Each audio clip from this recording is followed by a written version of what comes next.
I'm here with my cat. My cat and my husband. And a cat. Hi. Good morning. Hi. Good morning. So we had been getting some comments on the videos asking us to do a little introduction video because I realized when we first started filming the tour videos, I really thought mostly just our own friends and family would see it. People who haven't... That was the intention. Yeah, people who haven't been able to like come visit or won't be able to for a while. So we thought we'd show them the property and like what we're going to be doing. But now, obviously, a lot more people have seen it than just our friends and family. So we should probably tell them who we are and how we got here. I'm your husband.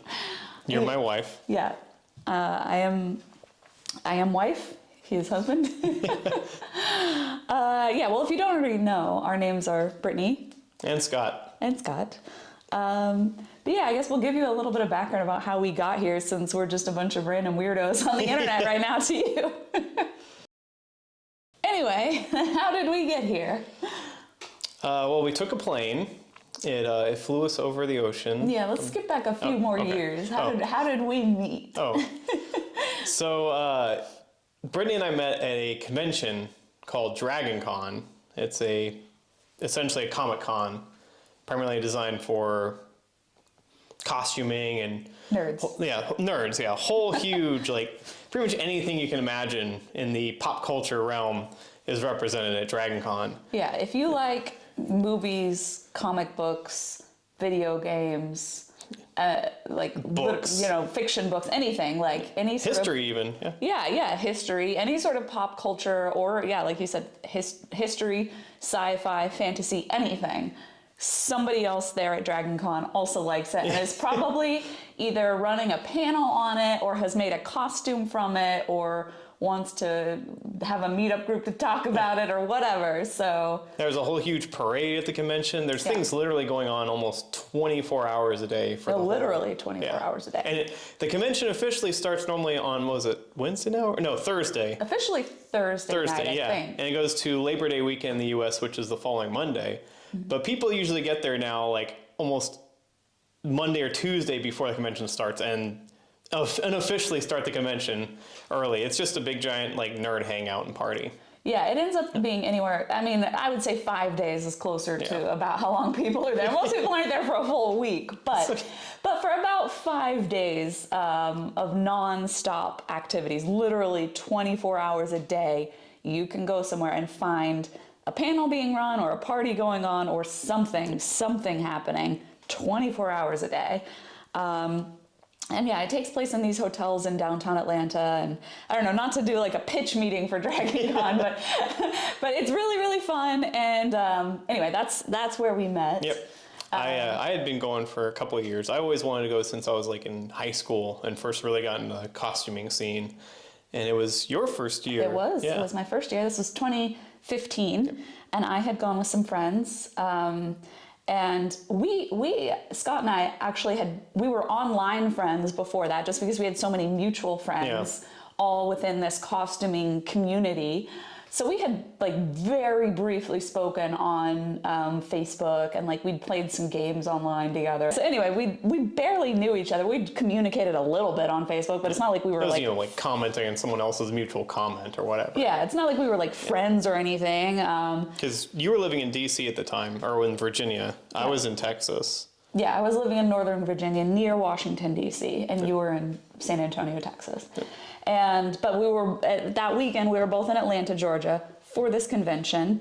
And it was Friday morning, and I had gotten up really, really early, because I was supposed to meet up with some friends that morning to do a photo shoot, an X-Men photo shoot.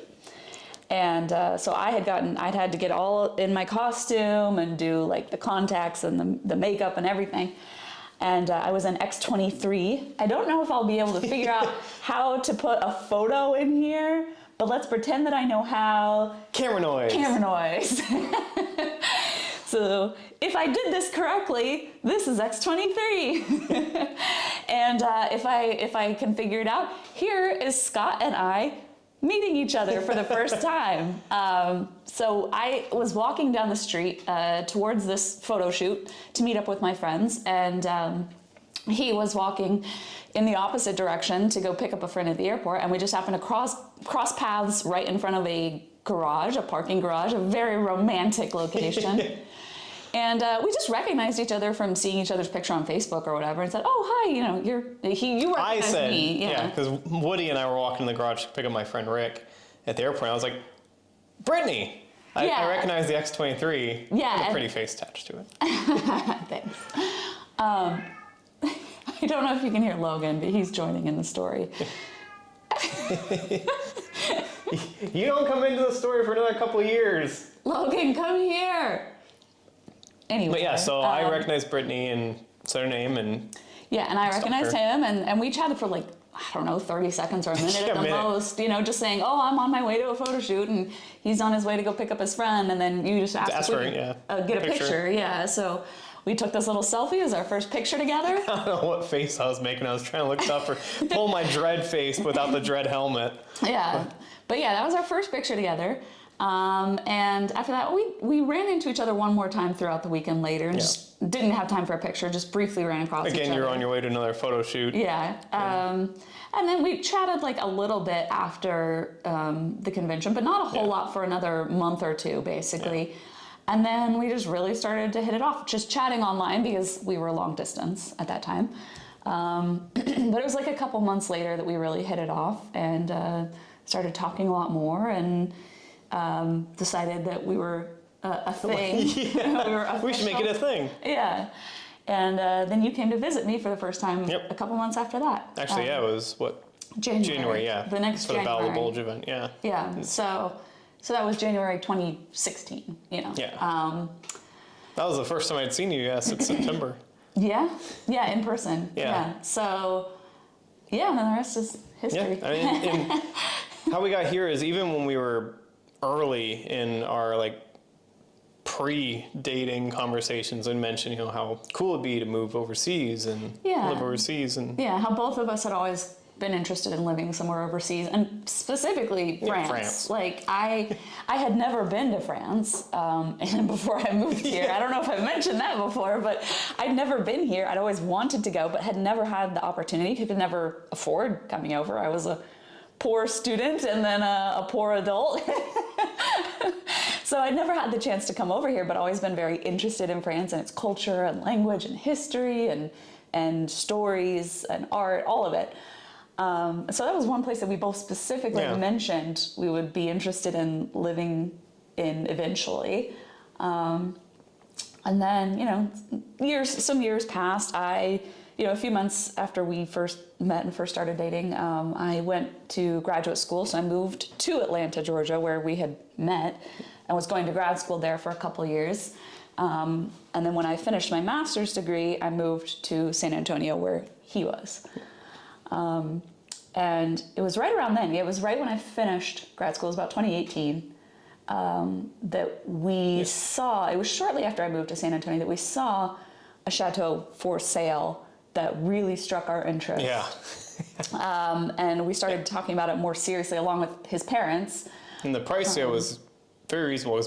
My family and I had been like, oh, it'd be really cool to find a place overseas, like early 2000s. I want to say 2002, 2003. Just fell in love with France, the people, the history, the culture, the architecture. And then we started buying the magazines. There's a whole bunch of British magazines that cover the whole swath of all that.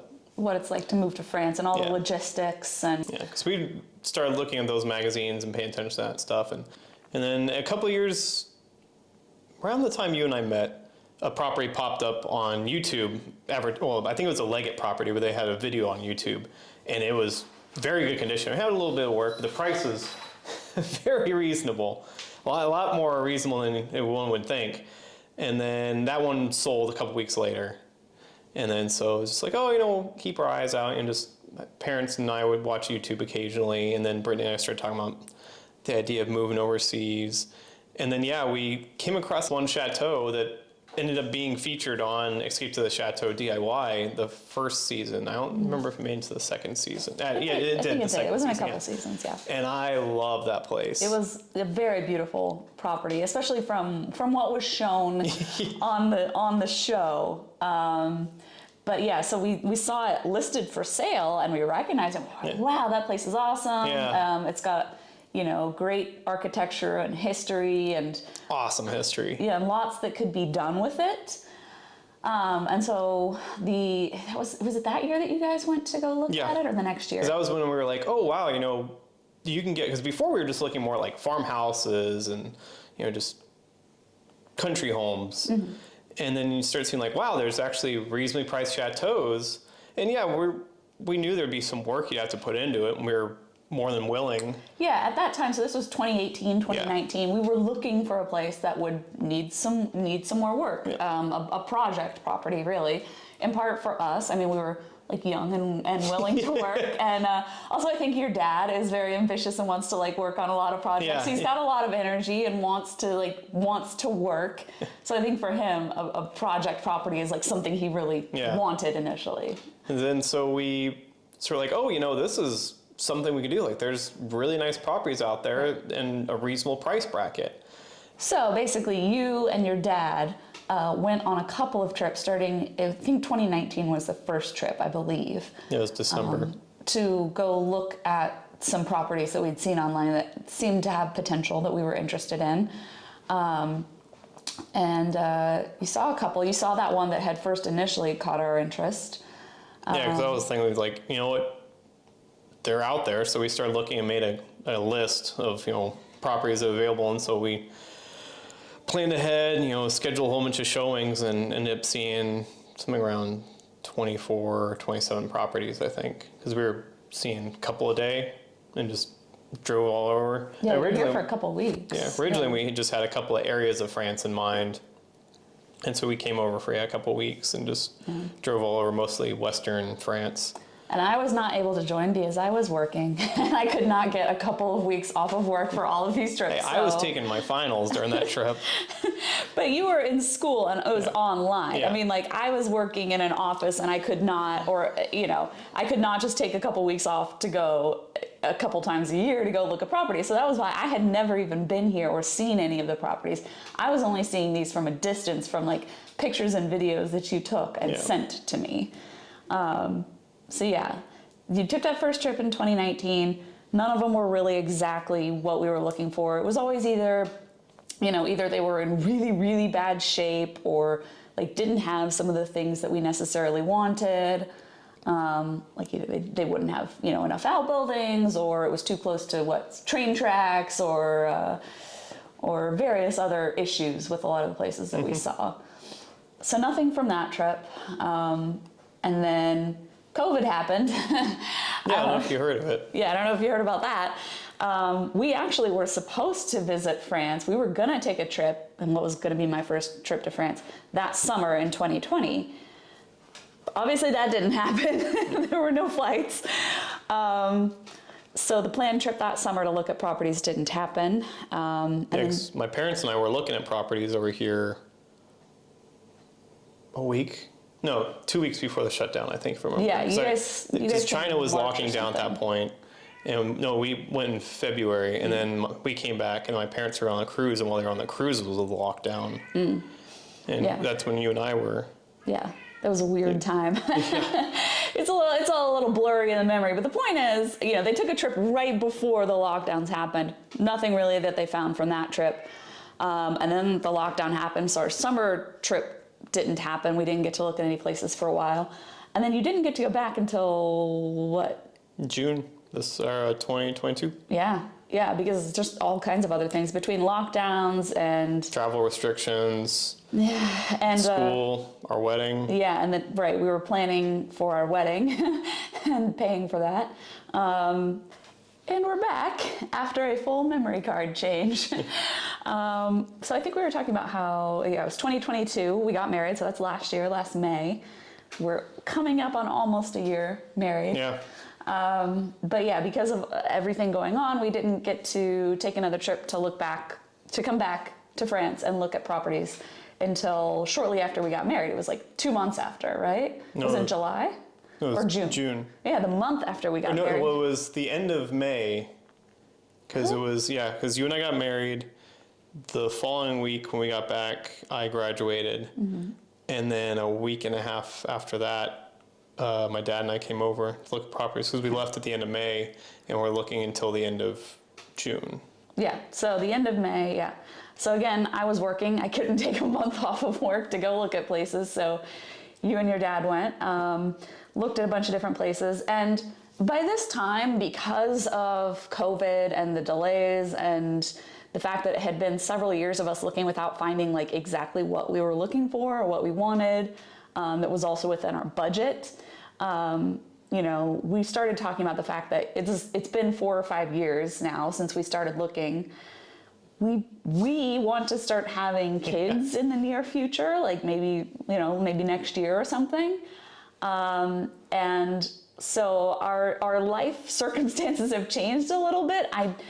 At this point, so many years into our search, having not found it and not being able to work on a place and get it up to speed at this point, I didn't necessarily want a huge project property anymore that like needed everything from scratch, Like I at least wanted the main house, the main living part where we were going to be living, to be up to a decent standard so that, if we have kids in here in a year or so, they're not, being raised around an active construction site. My favorite line or quote from you was, "I don't want to be pregnant and tearing up tile and tearing down wallpaper." Yes, yeah. That was it. Like between, either being pregnant or having like a new little baby in the house, I didn't necessarily want it to be a huge construction zone anymore. And if we took on a place that was a huge project, that's absolutely what it would have had to have been.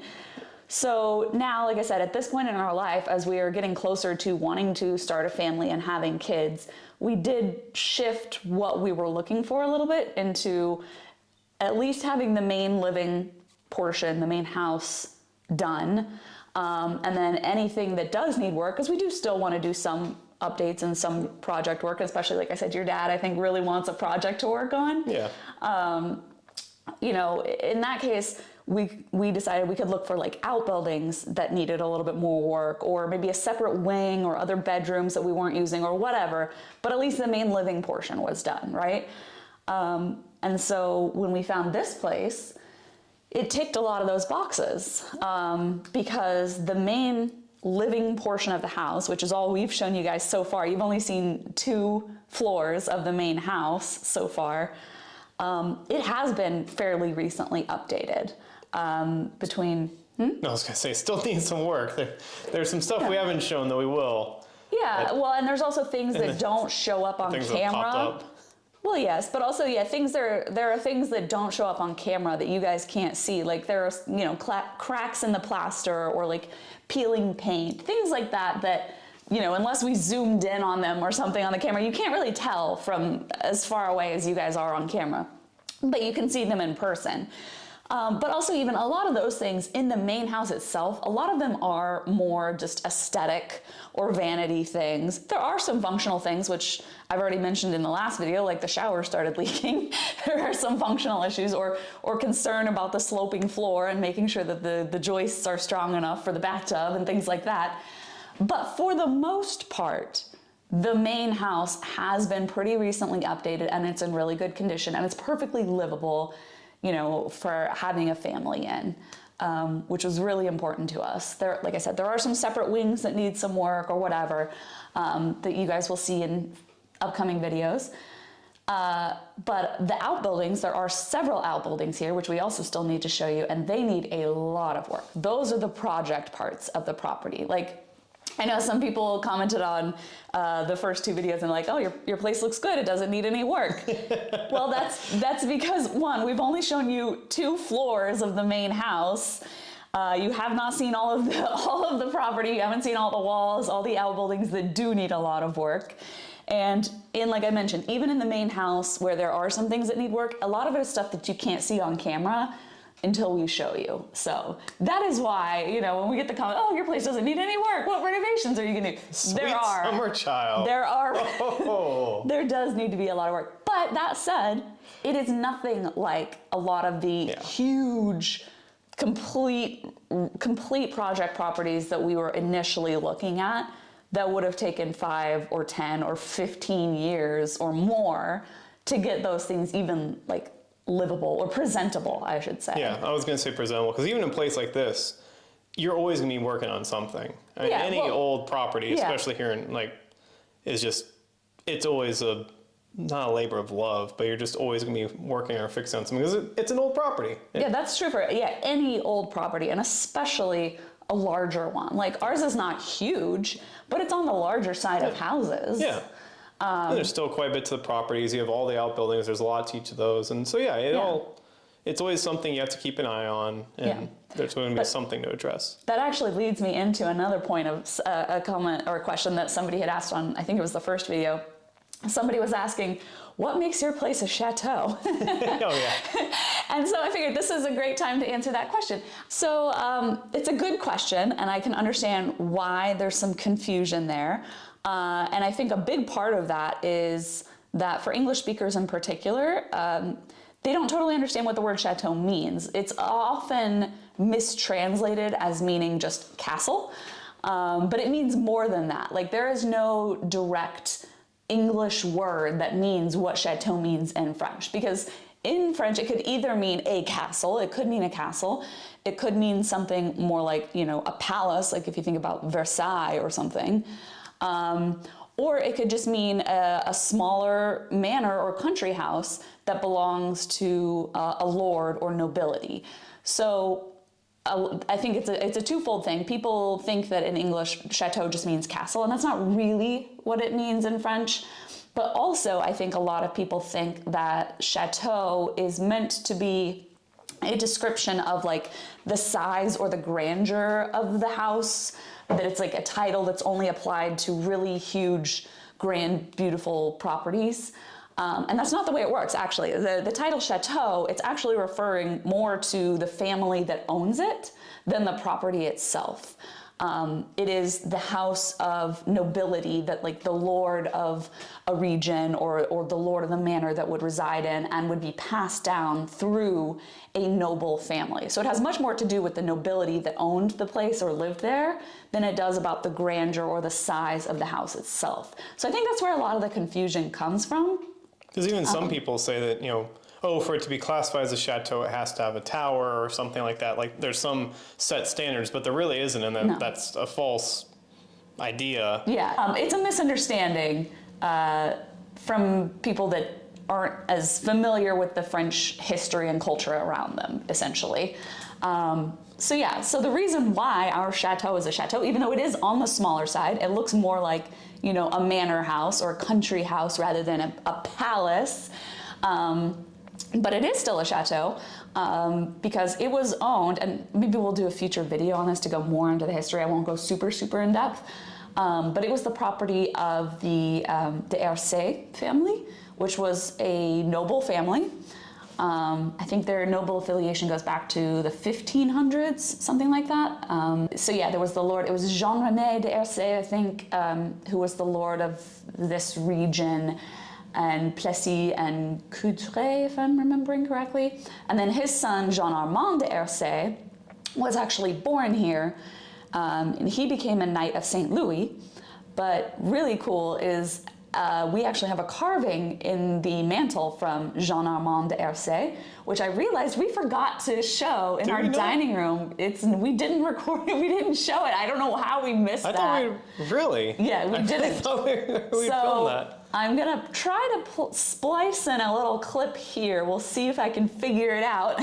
If I'm doing it correctly, then this is the engraving that I am talking about. The JADH stands for Jean-Armand de Hercé, who was, like I said, he was a Knight of St. Louis.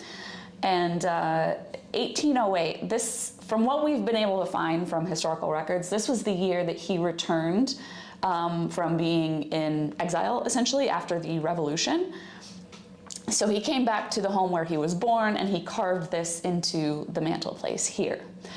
And then this chateau, it kept being passed down in the de Hercé family for several generations up until around the turn of the century. The last record that I have been able to find was Gaston de Hercé, who was a comte, or comte, I'm not sure how I'm supposed to be pronouncing that. Count for... Yeah, native account English speakers. in terms of the French nobility titles, which is roughly equivalent of a British earl, roughly. But anyway, he was the last to ever say that I have records of living here, and then I believe it actually was sold or transferred to another noble family in this area who owns a chateau that's like maybe a mile from us, if not even that far. Yeah. So anyway, that is why it's a chateau. That's the semi-brief answer. Like I said, someday we'll do a video that goes more into the complete history of it. But now you know also that chateau is not, it's not a description of like the size or the grandeur of a place. And the term chateau can describe a huge variety of places. It very often is a very large, grand place, because if you were a noble family, you wanted to show off that wealth and have this grand, stately home. But remember that there's a huge variation in nobility and noble families and their wealth as well. You know, you have ones that are like right up there with the king almost in terms of their wealth. And then you have much smaller local country nobility, right? And so ours falls into the latter category. So that's why it's a little smaller, a little more like a country manor or a country estate. So yeah, in the end, let's jump back to like why we picked this place after we saw so many other places. Like I mentioned, we did want somewhere where the main living space was more done up, more livable, and didn't need a ton of work since we want to start a family soon. But that does have some other project buildings to go along with it that we can work on in the coming years. And one of the main things we were looking at was outbuildings that could be converted into gîtes. So if you don't know what gîtes are, they are like holiday rental accommodations here in France where people will come and, you know, it's like an apartment or a small house or whatever, and you and your family can come rent it for, it's usually about a week. Usually it's like Saturday to Saturday. It's not really for short stays of a couple nights. It's usually a slightly longer stay. And these are, from my understanding, they're very popular for like city dwellers who want to get out and escape the city, be somewhere very tranquil and pretty in the countryside, and just sort of a relaxing, you know, rural sort of vacation. So we were looking for outbuildings that could be converted to that. And also even offer us more place to host, you know, friends and family that are coming to visit. There are currently 5 bedrooms in this main house, although one of them that we will show you is probably going to get converted to a bathroom, so that takes it down to 4 bedrooms. And you know, once we start having kids, it's going to be running out of space in the main house pretty quickly, right? Feel quick. Right, so having more rooms to host friends and family that come visit, like out in the gîtes, will be a big help. So we were looking for properties that could be fairly easily converted to gîtes, and we found that here, which we'll show you in the outbuildings. Also a good place to grow. Like I'm really into gardening. A lot of the videos that you'll be seeing that I've been filming outside that'll be coming in the near future. I really wanted to have an orchard and a vegetable garden. And there is, one of the things I really love about this property is there is a walled garden in the back that would have been used, you know, for these chateaux or these larger country estates or manors to feed the people living in the main house. And we actually do have a postcard that kind of shows an aerial shot of the walled garden filled with food and walkways and fruit growing on the walls in sort of an espalier method. It's amazing. Unfortunately, over the last, you know, century or something, it's kind of fallen into disuse. There were a few small vegetable beds when we got here, although they were mostly empty. And filled with plastic and trash. Yes. Not even joking. Yes, it was in a very sad state is what we're here to say. There were some fruit trees back there, but there's also a bunch of other like invasive trees that don't produce any food and spread too much. There's a bunch of ivy vines climbing all over the place. The trees had been completely crowded out with other vines and not being pruned, and just, it's a mess, essentially, the walled garden. So we're almost starting from scratch in there. There's a lot that we need to do, but I'm super excited. I want to turn it into just a lush paradise. You know, think of the secret garden, but the walled garden particularly will be the vegetable garden, the food garden. And then we have the back orchard space with a lot of the fruit trees. And also I think I want to plant some more flowers and things back there. And then we have the front gardens, which is where a lot more of the ornamental flowers and plants are. But lots and lots of property to expand on and grow in, and I'm really excited about that. I feel like that's gonna be like my main thing, the gardening around here. And also, we have the river right next to us, which was a big draw, I think. Yeah.